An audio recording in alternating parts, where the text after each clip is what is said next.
नमस्कार, welcome back to our channel Rishi competition classes. अगर देश की सत्ता किसी एक एरोगेंट पर्सन के हाथ में चली जाए या फिर हम कहें किसी एक सनकी के हाथ में चली जाए तो उससे सिर्फ और सिर्फ विनाश होता है। विनाश होता है देशों का, विनाश होता है देशों के बीच के रिश्तों का।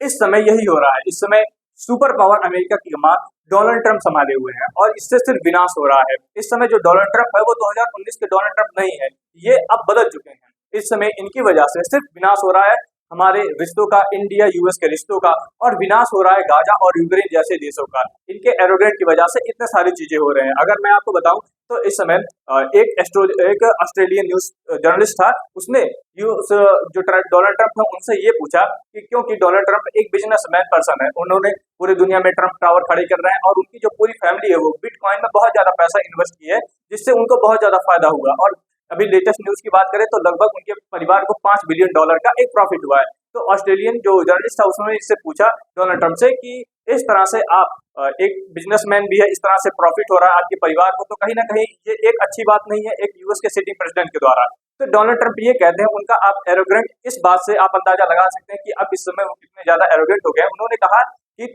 तुम कौन से देश के हो, और उन्होंने जब बताया, उस जर्नलिस्ट ने जब बताया कि मैं ऑस्ट्रेलिया से हूँ, तो उसने कहा कि तुमने ये प्रश्न पूछकर अपने देश के लिए बहुत ही बड़ा खतरा मोल ले लिया है। तुम्हारे हेड ऑफ स्टेट हमारे देश में आने वाले हैं और उनको इससे बहुत ज्यादा प्रॉब्लम होगा। तो आज समझ सकते हैं कि डोनाल्ड ट्रंप इस समय कितने ज्यादा एरोगेंट है। और इसी कड़ी में एक नई चीज ये घटना घटित हुई है कि यूएस का मिलिट्री प्लेन हरकुलिस इस समय बांग्लादेश के चिटगांव में देखा गया है। फिर कहें बांग्लादेश यूएस की मिलिट्री बांग्लादेश में लैंड हुई है। ऐसा कहा जा रहा है कि यूएस की मिलिट्री श्रीलंका की मिलिट्री के साथ और बांग्लादेश की मिलिट्री के साथ एक डिजास्टर मैनेजमेंट के लिए युद्धाभ्यास करने वाली है। लेकिन वास्तविकता क्या है आप लोग सभी जानते हैं।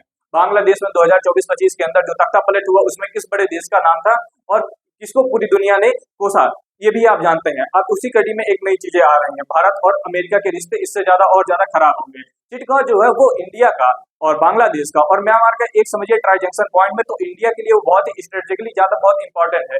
और वहाँ पे यूएस की मिलिट्री आके इस तरह से काम करती है तो इंडिया के लिए बहुत ज्यादा कंसर्निंग बात है। तो चलिए इसके बारे में देखते हैं।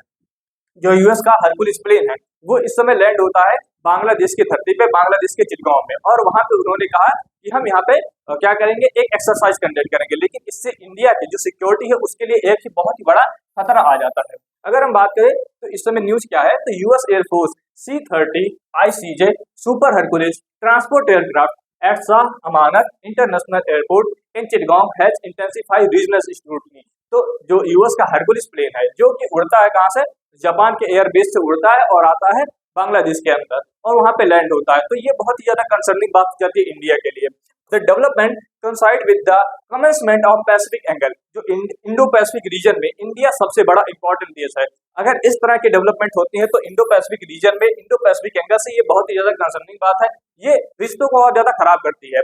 A 4-day joint exercise involving the US Air Force, Bangladesh Air Force and Sri Lanka Air Force. The exercise which began on the September 13 aims to enhance disaster response and capability and the strengthen military partnership.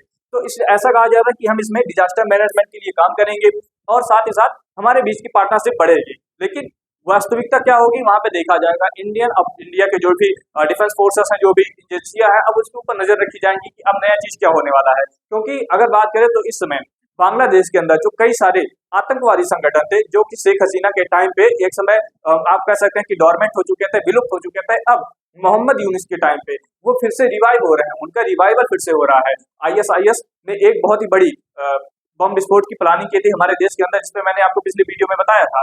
तो ISIS का revival हो रहा है और India को इसमें target किया जा रहा है और कहीं ना कहीं इसमें यूएस का बहुत ही ज्यादा कंसर्न बात ही है। तो अगर ये ऐसी चीजें हो रही हैं और यूएस ऐसे देश के अंदर जा रहा है एक्सरसाइज करने के लिए, तो ये कहीं ना कहीं हमारे देश के जो इंटरेस्ट है उनको आहत करता है, उनको पहुंचाता है। अगर हम लोकेशन की बात करें चिटगांव की, तो चिटगांव की ये लोकेशन है, आप देख रहे हैं चिटगांव का एक लोकेशन है। और चिटगांव का ये लोकेशन, हम इंडिया को अगर यहाँ से जाना रहता है बांग्लादेश में तो हम इधर से जाते हैं या फिर इधर से घूम के जाते हैं। तो कहीं ना कहीं ये भी जो चिटगांव का लोकेशन है ये बहुत स्ट्रेटेजिकली इंपॉर्टेंट पॉइंट है, क्योंकि म्यांमार में इस सभी पॉइंट पे इंडिया के कई सारे प्रोजेक्ट हैं। हमारा कालादान मल्टी मॉडल प्रोजेक्ट है, ये सभी इसके पास से होते हुए जाते हैं और वहां पे एक्सरसाइज करना इंडिया के लिए कंसर्निंग बात है। इंडिया की जो भी सिक्योरिटी है उसके लिए बहुत ही ज्यादा कंसर्निंग बात है और ये चीजें सारे अभी हो रही है। अगर हम और बात करें तो शुड इंडिया कंसर्न, अब इंडिया के लिए क्या कंसर्न हो सकता है, क्योंकि Chittagong lies near the border of India and Myanmar making strategically important zone. ये स्ट्रेटेजिकली बहुत ही इंपॉर्टेंट जोन है। तो यहाँ पे अगर यूएस इंडिया को अपना पार्टनर कहता है तो ऐसे जगह पे एक्सरसाइज करना अवॉइड करना चाहिए या फिर इंडिया को इसके बारे में इंफॉर्मेशन देना चाहिए। अगर इकोनॉमिक टाइम्स की बात करें तो उसमें बताया गया है कि some are worried that countries outside South Asia could be using Bangladesh as the base to expand their influence when it comes to India. तो जब भी इंडिया की बात आती है पहले पाकिस्तान को कुछ सपोर्ट प्रोवाइड कर दिया जाता था और इससे इंडिया के ऊपर प्रेशर बढ़ जाता था। अब बांग्लादेश के साथ भी वही हो रहा है। अब बांग्लादेश के ऊपर जो यूएस का पार्टनरशिप है बांग्लादेश के साथ अब वो बढ़ रहा है और साथ ही साथ पाकिस्तान के साथ कम हो रहा है, क्योंकि इंडिया और चाइना का जो रिलेशन है या फिर जो कहें हम जो हमारे करीबी है इंडिया और चाइना के बीच की करीबी अब बढ़ रही है। तो इस समय इंडिया के ऊपर प्रेशर बनाने के लिए अब बांग्लादेश का यूज किया जा रहा है, जो कि अब बहुत ही गलत बात है। The US was previously accused of playing a role in the protest that led to the outside of ex Bangladesh prime minister Sheikh Hasina. तो शेख हसीना को उनके पद से हटाने के लिए बहुत ज्यादा ब्लेम लगाया गया था यूएस के ऊपर कि इसमें पूरा यूएस का इन्वॉल्वमेंट है, क्योंकि शेख हसीना ने ये कहा था कि एक दुनिया का बहुत ही बड़ा सुपर पावर देश हमारे देश के अंदर अपना इन्फ्लुएंस बढ़ा रहा है और उसने मुझे यहाँ से हटाया है। इन अगस्त 2024 Trump in February rejected any improvement and that use deep state was involve in the Bangladesh. और ये सभी जानते हैं कि बांग्लादेश में डीप स्टेट तो इन्वॉल्व था, डीप स्टेट का इसमें बहुत ही ज्यादा बड़ा रोल था, लेकिन तब भी यूएस के द्वारा इसको रिजेक्ट कर दिया जाता है और इसके बाद में कोई बताया नहीं जाता। और इसके बाद में फिर यूनाइटेड नेशन में इसके ऊपर बहुत ज्यादा चर्चा नहीं हो पाती, क्योंकि यूनाइटेड नेशन में पूरा जो भी कंट्रोल है वो यूएस का ही है। अगर बात करें तो अब यूएस के अंदर बांग्लादेश के अंदर जो एक्सट्रीमिस्ट ग्रुप अब फिर से रिवाइव हो रहा है वो इंडिया के लिए कैसे कंसर्निंग बात है। Multiple think tank and regional analysis has documented a risk in rise in the religious extremism and jihadi activity in the Bangladesh during 2024 and amid political instability. जब से बांग्लादेश के अंदर इस पॉलिटिकल इंस्टेबिलिटी आई है, मोहम्मद यूनुस वहाँ के हेड ऑफ स्टेट बने हैं, जहाँ के अभी मोहम्मद यूनुस को अब तक हट जाना चाहिए था और वहां पे एक जनरल इलेक्शन कंडक्ट करा दिया जाना चाहिए था। अगर यूएस बांग्लादेश के सपोर्ट में ना होता तो अब तक यूएस बांग्लादेश के ऊपर और इंटरनेशनल मीडिया के द्वारा इतना ज्यादा प्रेशर बना देता कि वहां पे चुनाव कर दिए जाते। लेकिन क्योंकि इस समय बांग्लादेश के साथ और मोहम्मद यूनुस का एक बहुत ही बड़ा रिश्ता है अमेरिका के साथ, तो इसलिए अभी तक यूएस के द्वारा इनके ऊपर प्रेशर नहीं बनाया गया, ना तो यूनाइटेड नेशन के द्वारा ही प्रेशर बनाया जा रहा है। और इससे हो क्या रहा है कि मोहम्मद यूनुस के इस रिजिम के अंदर कई सारे मिलिट्री संगठन जो रिवाइव हो चुके थे, वो आतंकवादी जो बांग्लादेश की मिलिट्री के जेल के अंदर थे, अब वो फिर से बाहर निकल के आ रहे हैं, उनको रिहा कर दिया जा रहा है और फिर से नए नए ग्रुप पैदा हो रहे हैं इंडिया के खिलाफ एक्टिविटी करने के लिए। Incident and claims of IS link activity has occurred intermittently.